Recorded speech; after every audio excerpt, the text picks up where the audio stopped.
Okay, before I start this video, I want to give maximum appreciation to everybody that has joined this channel newly. For like 2 weeks now, I've been receiving a lot of love from new set of people that are subscribed to the channel. It has been nothing but overwhelming and amazing. I'm so grateful to you for everything you're doing, especially Kenyans. You guys are so supportive. You should adopt me already as your West African sister. Give me a Kenyan name. I think I like Lolo. I had a friend called Lolo when I was in Kenya. I think she said Lolo means queen. While Lolo here means queen also in Igbo language. So I'm very grateful, guys. And if you have not joined the channel, well, maybe before the end of this video you will. If not, why not just press that red button, press the subscribe button, and put on your bell notification so that you'll be notified every time I post a new video. Without further ado, let's start the video. You know, when you travel to another place, an entirely new place, and you kind of realize that, what am I doing here? Why have I come here? In my life, I will never come here again. In order to avoid that kind of statement, that is why I'm doing this video. Kenya is an amazingly beautiful country, but there are some things that if you're too Nigerian, or if you're too West African, or if you just have this trait, you might not be able to cope in that country. And if you're Kenyan and you come across this video, anywhere you think is not right, you're free to leave it in the comment section. If you think I'm right, please leave it down in the comment section. I make sure to reply all your comments. The first thing on my list is if you're too aggressive, in the sense that too fast paced, you're not calm, or you want everything done at a very high speed. Because during my travels to Kenya, I noticed that Kenyans are very calm set of people. They don't like shouts. They don't like you to just raise your voice. Or maybe if you're someone that once you go to a place, if you want to order food, you want it done on time. If you want to drive to somewhere, you can just rush and go. Like the hustle and bustle of Lagos, okay? The place that I know that is the most fast pace that I went to in Kenya was Nairobi. And you cannot compare that atmosphere with that of Lagos in Nigeria. If you're a Lagosian or you're too fast paced like that, you don't need to even bother yourself, because you will be frustrated and people will be looking at you that this is a Nigerian. It's like this is a Nigerian, because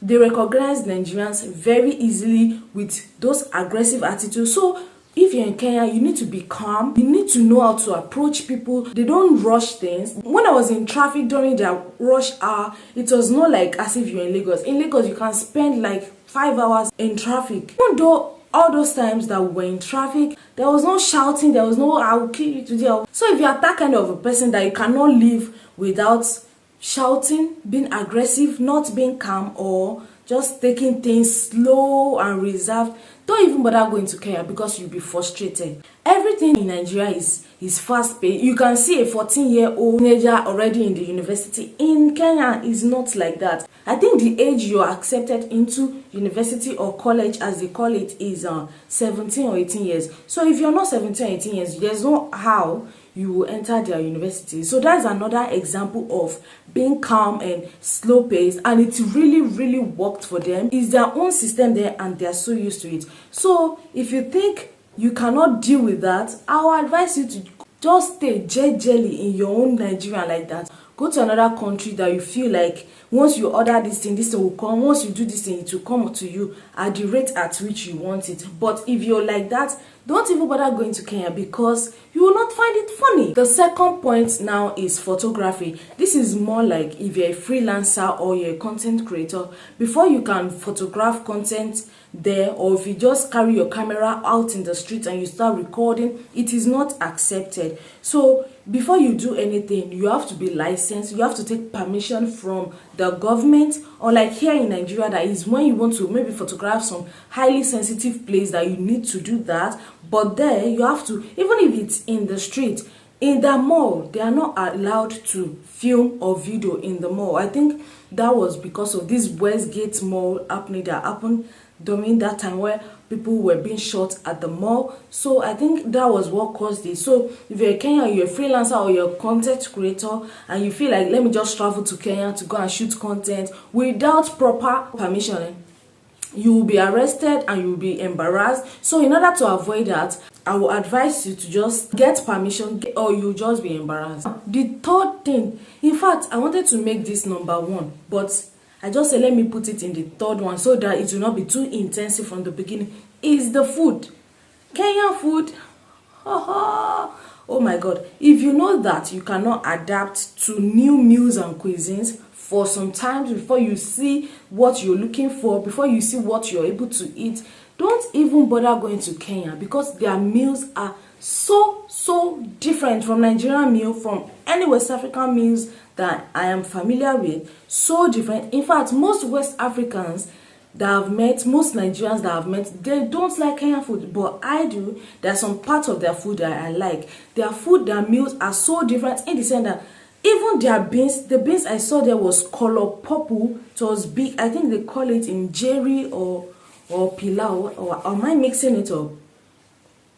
And they cook beans with carrot, they cook beans with green pea, they cook beans with Irish potato. They just join it all together like that, and they don't even add palm oil. That is another thing. They don't have palm oil in that country. So if you're somebody that in Nigeria here, we use palm oil for almost all our soups. You see Nigerian restaurant, it will take a while, because you have to settle down first before you start looking for the meals you're familiar with. So if you think you cannot adjust to the food or the meals you see for the main time, please just stay off and stay in your country, because you will not find it funny.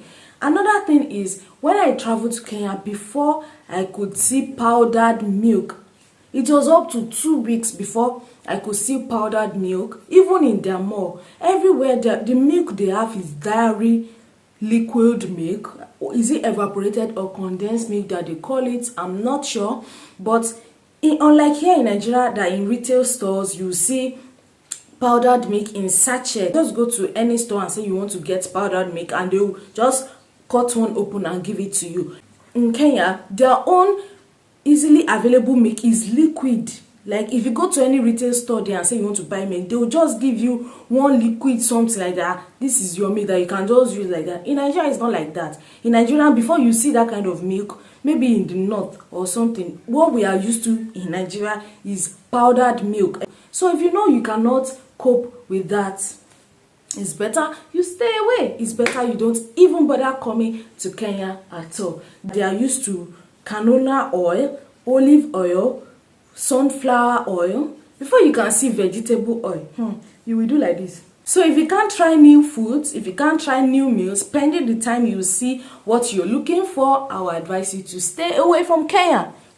They don't even eat pepper. We call it pepper here. If you even get there and you say pepper, they will laugh at you, because they don't have it, or they don't use it in their meals. I remember one time I cooked noodles there and I shared it to my Ugandan friend. I think Uganda is so very much like Kenya. I gave it to my Ugandan friend and said, he was like, this is so hot. Eunice, this is so hot. I can't eat it. Meanwhile, I was just eating it as if I'm drinking water. That was the way I was eating that noodles. It was not, it's like, it has so much chili. Oh, it has so much pepper. I was like, hey, is this one pepper? If you come to Nigeria, come and see correct pepper. So if you cannot do without eating pepper, just stay away from Kenya, okay? Now the fourth thing is, if you don't like cold weather, yes, if you cannot adapt to cold weather, or your health doesn't support cold weather, or we should make it something like this: don't come during cold weather season. I think they have 4 season weather season in Kenya. So just target the time that maybe it's kind of warm or even hot, because Kenya can also be hot in some regions. So target those times before you carry your bag and move to Kenya. Because if you come during cold time and you're not used to cold season, you're not used to cold weather, you will be shocked, literally shocked. You will need cardigans, you will need leather jackets, you will need socks, you will need weather boots, you will need a lot of things to be able to cope with the cold. One mistake I made when I traveled to Kenya was I didn't pack enough sweatshirts and cardigans to withstand the cold there, and believe me, I got the cold of a lifetime. I got it so well, my legs were shivering. It cannot be overemphasized. Kenyan cold. Kenya is very cold. Contrary to what you are seeing on mainstream media that Kenya is, maybe because they are black, they are from desert, or maybe because they are black, the place is hot. No, it's not hot. Adjust your flight, adjust your movement to when it is hot, okay, or it is warm. Now, moving on to the last and final thing on my list here, which is if you carry respect on your head. What I mean is, if you're someone that feels like everywhere you go, you should be respected, like in Nigeria here, if you're just walking on the street as a young person and maybe you meet someone that is much older, you can see from the face that this person is older than I am, or has a kind of like a higher status than I am, and you say, and you're passing by the person, they expect you to say, maybe if it's morning, you say good morning, good afternoon, ma, sir. You have to put it, good morning, ma, good afternoon, sir, with kneeling or just bending your head as a sign of respect. Almost all Nigerians are used to that, except maybe you are raised abroad, and if you don't do that, you will be considered as disrespectful. In Kenya, they don't send you. If you walk past, you walk past. If you walk up past, you walk up past, because nobody expects you to greet anybody on the road except it's somebody you're familiar with. So if you're somebody that if you pass beside somebody and they did not greet you, and you'll be thinking that this person is disrespectful, it's better you just stay and don't come. Don't even bother coming to Kenya, okay? Don't even bother coming to Kenya. So if you watch to this point, these 5 points, there are things I know that Nigerians do very well. These things I've mentioned, I know that some can't even cope. If you're Kenya, if you think I'm right, if you think I'm wrong, please leave it down in the comment section. Let me learn more from you. And remember to call me Lolo. As from now on, Lolo is my name. I had a friend called Lolo, and she's absolutely adorable. And then please consider subscribing to my channel. Okay, consider subscribing to my channel. There are a lot of fun to go around on this channel. You can check out my other videos. I'm sure you'll see one or two that you like. Thanks for watching. Bye.